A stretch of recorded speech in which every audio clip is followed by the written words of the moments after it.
Untuk program kali ini saya akan memberikan penjelasan tentang bagaimana cara mengetahui karakter, watak, sifat, dan perjalanan masa depan seseorang mengenai nasib, rezeki, karir, asmara, hingga jodoh. Saya akan membaca dan menganalisa dengan menggunakan 3 garis tangan utama dan 2 tanda garis tangan. Assalamualaikum warahmatullahi wabarakatuh. Mengetahui arti garis tangan dengan cara membaca atau menganalisa dengan benar dan lengkap tentunya akan mendapatkan kesimpulan yang aktual dan bisa dipertanggungjawabkan. Membaca garis tangan tidak hanya melihat dari satu garis tangan saja, akan tetapi harus melalui banyak tahapan yang wajib dilalui. Misalnya mulai dari bentuk telapak tangan, pola garis tangan, bentuk garis tangan, tanda di garis tangan, bentuk jari tangan, dan guratan-guratan yang ada di telapak tangan. Jika tahapan-tahapan ini dianalisa dengan benar, maka akan didapatkan hasil dan kesimpulan-kesimpulan untuk mengetahui karakter, watak, dan sifat seseorang. Selain itu juga bisa diketahui akan seperti apa perjalanan kehidupan di masa depannya, baik tentang nasib, rezeki, karir, asmara, hingga jodoh. Sebelum mengikuti video ini, sebaiknya Anda like dan subscribe terlebih dahulu agar Anda selalu mendapatkan notifikasi tayangan terbaru dari channel kami yang tentunya bisa bermanfaat untuk Anda dan orang banyak. Untuk program kali ini saya akan memberikan penjelasan tentang bagaimana cara mengetahui karakter, watak, sifat, dan perjalanan masa depan seseorang mengenai nasib, rezeki, karir, asmara, hingga jodoh.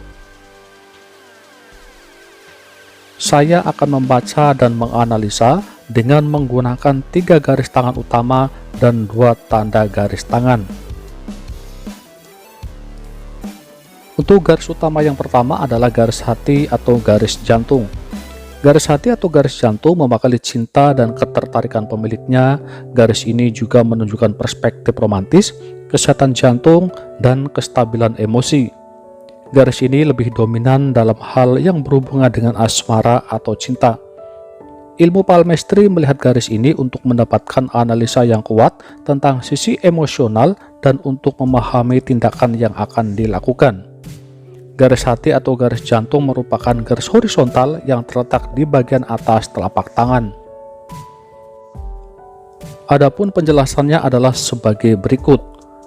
Yang pertama adalah garis tangan hati atau garis jantung dengan garis panjang dan lurus yang diawali di bawah jari telunjuk, artinya adalah seseorang pribadi yang memiliki pemikir analitis yang rasional.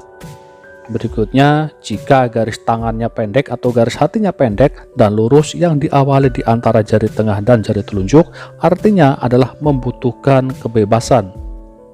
Berikutnya, jika garis hatinya atau garis jantungnya pendek dan melengkung ke atas dari pangkal jari tengah, itu artinya adalah seseorang yang penuh gairah dan keinginan yang untuk mengendalikan. Jika garis hati atau garis jantungnya dengan garis yang tipis, itu artinya orang tersebut adalah orang yang tidak banyak memperhatikan perasaan atau orangnya lebih banyak cuek. Kemudian, apabila garis hatinya panjang dan bergelombang, itu adalah menandakan seseorang yang menginginkan kebebasan dan mengekspresikan perasaannya. Jika garis hatinya sejajar dengan garis kepala, itu menandakan seseorang yang dapat mengendalikan emosinya dengan baik. Namun, jika garis hatinya dan garis kepala bersinggungan, itu artinya adalah orang tersebut mudah patah hati. Kemudian untuk garis utama yang kedua adalah garis kepala. Garis kepala adalah garis terpenting atau garis utama pada semua telapak tangan. Garis ini berada di antara jari telunjuk dan ibu jari, dan meluas atau memanjang melintasi telapak antara garis hati dan garis kehidupan. Garis ini adalah menggambarkan kemampuan seseorang, cara berkomunikasi, dan tingkat intelektualitasnya yang dimiliki. Kemudian tentang keyakinan, sikap seseorang tentang kehidupan, pemikiran kritis, dan kreativitas. Selain itu, garis ini juga mempengaruhi memori dan kontrol diri dan emosional dalam pemikirannya. Jika garis kepala dengan garis pendek yang berakhir di dekat bagian tengah telapak tangan, itu adalah memiliki arti seseorang pemikir yang cepat dan mencapai keputusan. Kemudian jika garis kepalanya panjang dan lurus dengan memanjang melintasi telapak tangan hingga menuju kelingking, itu artinya orang tersebut penuh analisa dan sering merenungkan sesuatu sebelum mengambil keputusan, atau orangnya banyak pertimbangan. Kemudian yang berikutnya adalah jika garis kepala yang terbagi menjadi dua, itu artinya orangnya peka terhadap orang lain dan dapat mudah melihat perspektif dari orang lain. Kemudian jika garis kepalanya panjang dan melengkung mengarah ke sudut bawah telapak tangan, ini memiliki arti adalah orang yang pemikir dan sangat kreatif. Jika garis kepalanya lurus, artinya seseorang yang berpikir secara realistis, logis, teratur, dan memperlihatkan hal-hal yang sangat detail. Kemudian jika garis kepalanya yang bergelombang adalah orang yang gelisah dengan perhatian yang pendek atau orangnya mudah putus asa. Namun jika garis kepalanya jelas dan dalam adalah memiliki arti orang tersebut memiliki ingatan serta konsentrasi yang baik dan sifat yang bijaksana terhadap orang lain maupun orang di lingkungan atau sekitarnya. Kemudian jika garis kepalanya samar adalah orang yang mudah lupa dan sulit berkonsentrasi dan suka menghayal. Jika garis kepalanya dimulai dari garis kehidupan, itu artinya orang yang memiliki keinginan atau tekad yang kuat. Namun jika garis kepalanya terpisah dari garis kehidupan, memiliki arti adalah orang yang memiliki antusiasme dalam diri. Apabila garis kepalanya terputus, artinya seseorang yang tidak konsisten dalam berpikir, atau orang ini lebih cenderung tidak konsisten dalam ucapannya maupun tindakannya. Berikutnya, jika garis kepalanya berantai atau bahkan bulat dalam garis kepala, artinya adalah adanya konflik personal atau kesulitan emosional dalam dirinya. Kemudian garis utama yang ketiga adalah garis kehidupan. Garis kehidupan berada di dekat ibu jari dan melengkung ke arah pergelangan tangan. Garis ini untuk menganalisa tentang bentuk tanggung jawab, kesehatan fisik, dan kesejahteraan termasuk kemungkinan perubahan besar dalam hidupnya. Garis kehidupan adalah salah satu garis utama yang terpenting dan untuk jadi analisa utama. Mengingat garis ini adalah visualisasi perjalanan seseorang di masa lalu ataupun masa depan. Jika garis kehidupannya panjang melengkung di sekitar bola atau ibu jari dan berakhir di pangkal telapak tangan, memiliki arti adalah orang tersebut bisa diandalkan oleh orang lain dan tetap kuat di masa-masa sulit. Kemudian jika garis kehidupannya dengan garis yang panjang juga artinya memiliki kualitas kesehatan yang baik. Namun sebaliknya, jika garis kehidupannya pendek, orang tersebut mudah mengalami gangguan kesehatan.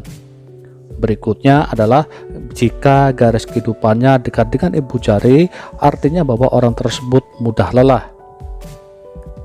Apabila garis kehidupannya melengkung hingga membentuk lingkaran, memiliki arti mereka memiliki semangat dan antusiasme yang tinggi. Kemudian jika garis kehidupannya lurus, memiliki arti orang yang sangat berhati-hati, dan jika garis kehidupannya terdapat dua garis atau double, memiliki kekuatan kesehatan yang baik. Kemudian untuk yang berikutnya adalah garis nasib. Tidak semua orang memiliki garis tangan ini atau garis nasib ini. Kadang garis ini juga terlihat tidak begitu jelas. Garis ini berada di tengah telapak dengan posisi berdiri atau lurus ke atas, mulai dari pangkal telapak tangan. Bagi orang yang memiliki garis nasib dan terlihat jelas juga dalam adalah menunjukkan seberapa besar kehidupan seseorang itu dipengaruhi oleh keadaan di luar kendalinya dalam perjalanan hidupnya, karena garis ini dianalisa untuk mengetahui seberapa besar kesuksesan atau keberhasilan seseorang di masa depannya. Garis tangan nasib dengan garis yang jelas dan dalam artinya kuat dan dikendalikan oleh nasib. Jika garis nasibnya putus dan berubah arah, artinya akan ada banyak perubahan sepanjang hidupnya. Kemudian jika garis nasibnya menyatu dengan garis kehidupan, memiliki arti tipe orang yang dapat menentukan nasib sendiri. Jika garis nasibnya menyatu di bagian tengah, memiliki arti adalah orang yang suka mengorbankan kepentingan pribadi demi kepentingan orang lain. Kemudian, apabila garis nasibnya yang dimulai di bagian bawah ibu jari, artinya memiliki hubungan kuat dengan keluarga dan orang-orang terdekat. Yang berikutnya untuk garis yang kelima adalah garis Apollo atau garis matahari. Garis ini dikenal sebagai garis Apollo yang menunjukkan bakat, kemudian popularitas, dan kesuksesan. Arti garis tangan matahari ini berarti akan sangat sukses dan bahkan mungkin mendapatkan ketenaran melalui kesuksesan tersebut. Apabila orang memiliki garis matahari yang redup, artinya sedang mengasah keterampilan dan akan bekerja keras untuk kesuksesan yang diinginkan dalam karir dan pernikahannya. Namun, jika garis Apollo atau garis matahari dengan garis yang sangat jernih, artinya selera seni dan sastra yang baik. Kemudian apabila garis matahari atau garis Apollo-nya terputus, memiliki arti kesuksesan dan pengakuan besar setelah mengatasi pengalaman masa lalu. Jika garis mataharinya sejajar dengan garis nasib, memiliki arti sangat baik dan berarti bisa mendapatkan kesuksesan besar di masa depannya. Mudah-mudahan penjelasan ini sedikit bermanfaat untuk Anda dan kita semua. Kita harus tetap optimis, terus bekerja keras dan yakin dengan diri sendiri. Terima kasih. Wassalamualaikum warahmatullahi wabarakatuh.